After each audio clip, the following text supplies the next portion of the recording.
Welcome to this week's Hollywood segment. I'm Sophia Millay. Are you curious about Robert Pattinson and his new GF? Or maybe about Daniel Radcliffe and something else in the Chamber of Secrets that they have going on there? We have all that and more. So put down your mediocre cup of coffee, have a seat, and take a listen. I'm Grant Egan, and here's what's happening in Hollywood. It has been reported that vampire Robert Pattinson and British singer-songwriter FKA Twigs are very much expected to be taking their unimportant relationship to the next level.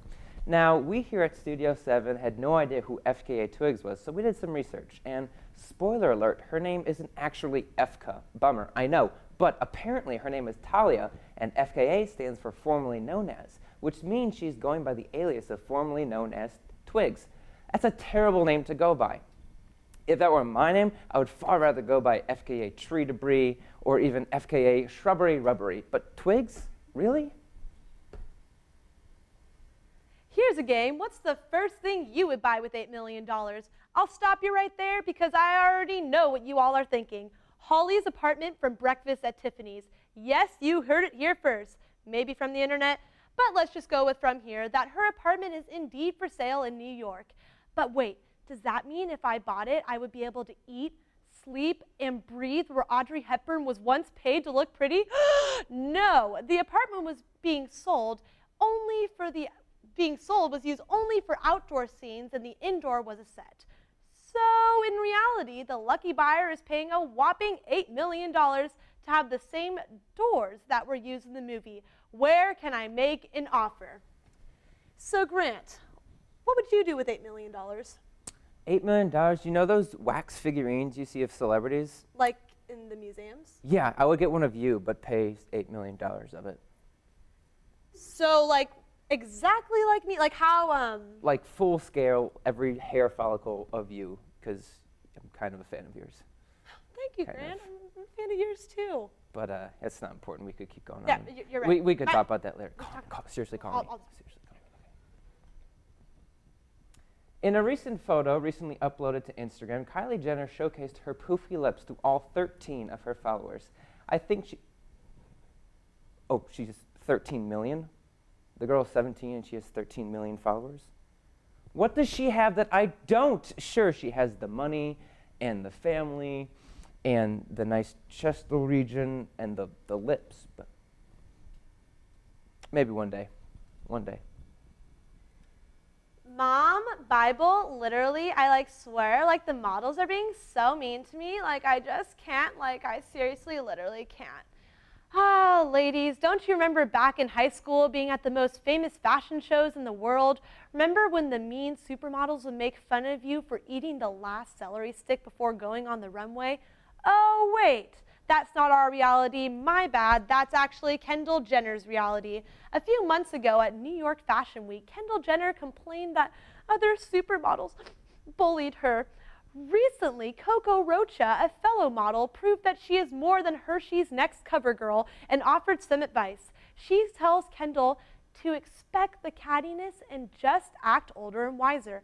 Excellent advice, Coco. The Dalai Lama couldn't have said it better himself. Victoria's Secret came under fire last week when they launched the Perfect Body campaign.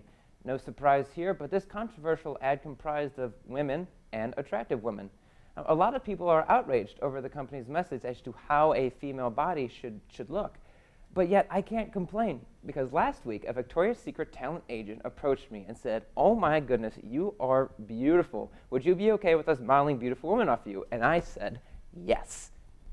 So now, every time I see one of those flashy, Victoria's Secret ads on a side bus or a television, I just see myself, and I'm so drop dead gorgeous. I am. I'm sorry. So I can't complain. I'm just beautiful. Do you guys think otherwise?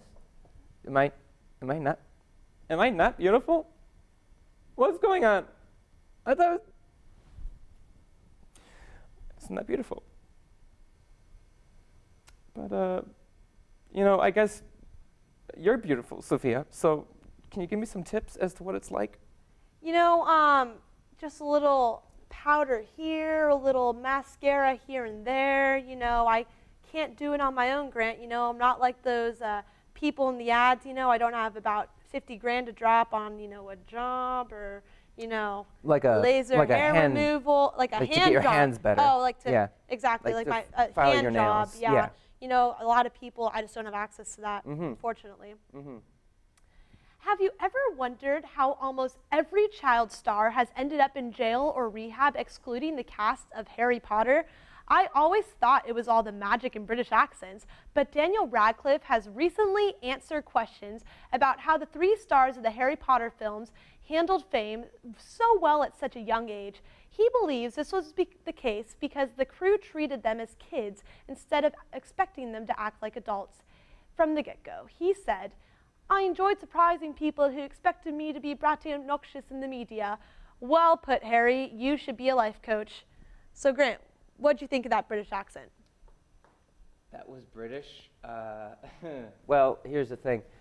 I thought that was more of like a Southern Milwaukee kind of thing, but anyway. Southern Talk Milwaukee? about it later. We'll talk about it later.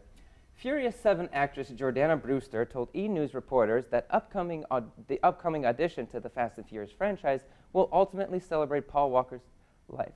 Holy crap, hang on. Paul Walker actually died in a car crash? But the Furious movies are about car crashes. This is news to me, but I think we can learn something from this, and it's called the definition of irony. Oh, it's too soon. That joke was too soon, I'm being told. Just when I thought that everything had been done in Hollywood, this made me realize that there is always something more.